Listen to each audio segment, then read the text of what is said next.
Hey Denzel, how you doing? Good. How you doing? Good. Thanks for doing this. Definitely, definitely. I'm curious, you got another new coordinator in Joe Woods, and I know it's early, but can you tell how things are going to be different in Joe's defense?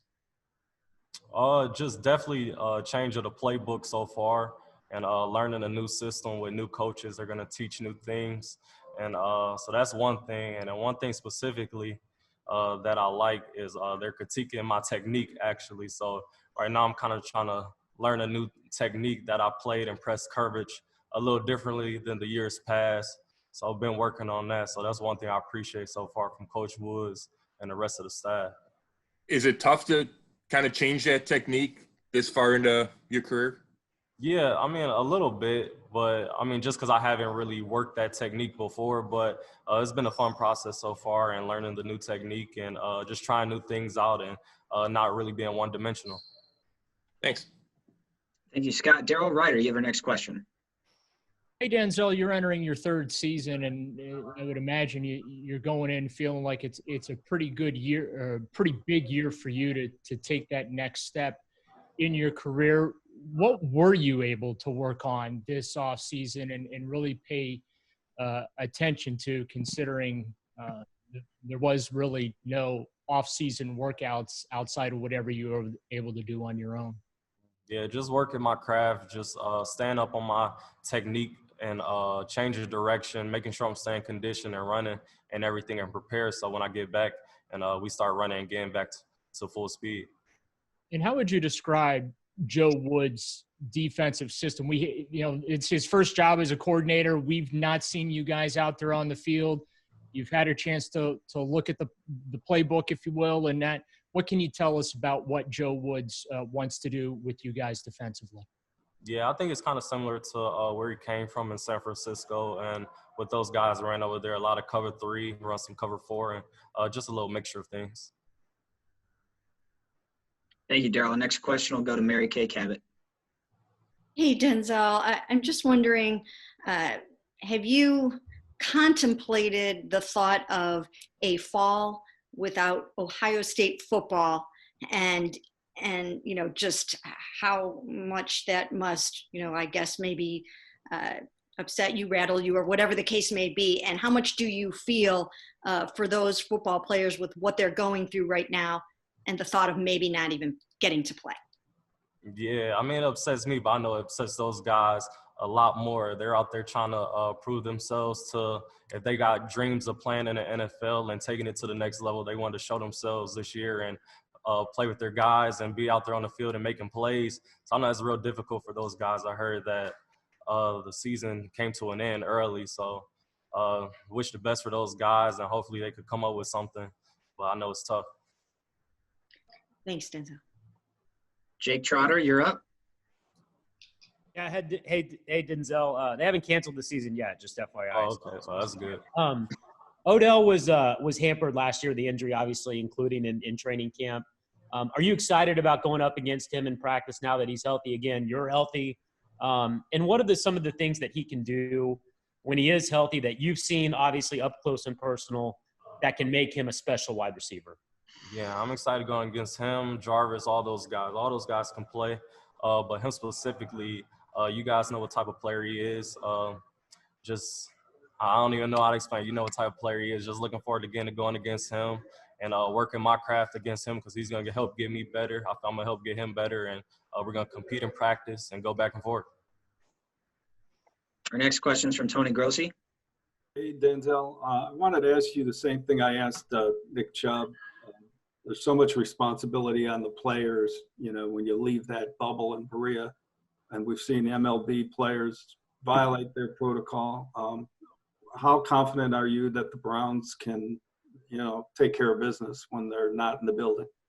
Yeah, I'm very confident. I feel we got some smart guys on the team, guys that are going to take care of their business. And already being here, the organization, they're doing a good job, but just going through protocols and keeping us sanitized and everything and making sure we keep our mask on and everything. So I feel like guys are going to do good as well once they get off the field and go home. What is your biggest concern about heading into this, contact portion of camp and then the season during this pandemic? Do you have any big concern? No really big concerns right now at the moment. Okay, good luck. Thank you. All right, we'll go to Scott Petrick. Hey, Denzel, how do you look at your season personally last year? I feel that I had a decent season, not the season that I have in my mind when I set my goals and everything that I want to accomplish throughout the year. But I feel that I definitely produced throughout the season and did my job when I was out there on the field and made plays and helped my team. But I feel that I still got a lot more that I could do and prove and still give to this team to help this team win. Thanks. Nate Ulrich, your turn. Denzel, good to see you. Piggybacking off Scott's question, I was going to ask you about, you and Greedy coming back as a tandem. You guys, I knew it was the freak thing with the hamstring injuries last year. But what do you think you guys can put together as a tandem with him coming into year 2 and, you guys can stay healthy? What can you be? Yeah, I mean, the sky's the limit for both of us. I feel we go out there, do our job, play within the defense, and make plays, and everything else is going to take care of itself. Thanks, Nate. Daryl Ryder, you're up. Hey, Denzel, football is the ultimate team sport, and building that camaraderie off the field and behind the scenes is so valuable. How difficult is it right now? Because you are trying to be responsible and respectful and be socially distant and those things. Just take us behind the scenes of just what it's like trying to build a team together, but you have to be separated while doing it. Yeah, I feel that actually Coach Stefanski, he's done a great job, especially on our Zoom meetings. We have team meetings, and he kind of has a way for camaraderie. We have what's called like the 4 H's, and just kind of getting to know guys and explaining our history and things about ourselves that we may not have known about our teammates before. So just a way to, like I said, get to know each other and talk to the team, talk to our teammates. Thank you. We'll go to Marla Ridenour.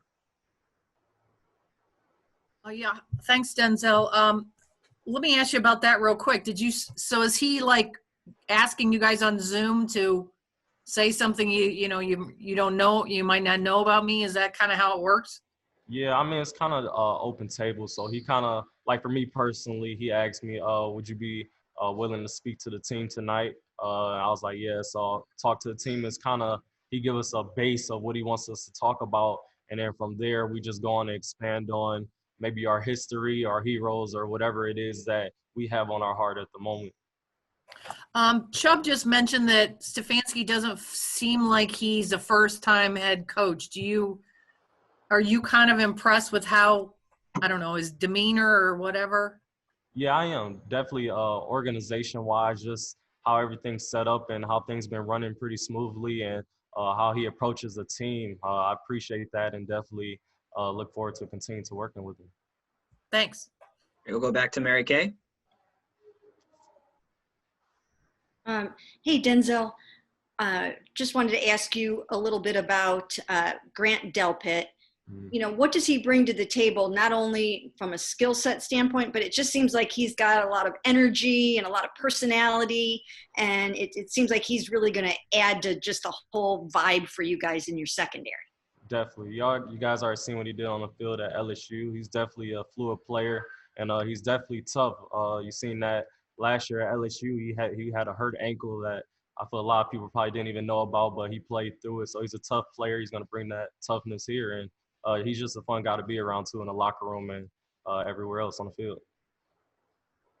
Thanks. Jake Trotter, your line is open. Yeah, Mary Kay just stole my question. So I'll just ask you your impression of what this secondary can be with the young guys that you've got and the talent you have back there. Yeah, I feel we could be special. Like I said, we just got to play within the defense, play within ourselves, make plays, do what we're supposed to do, and everything else to take care of itself.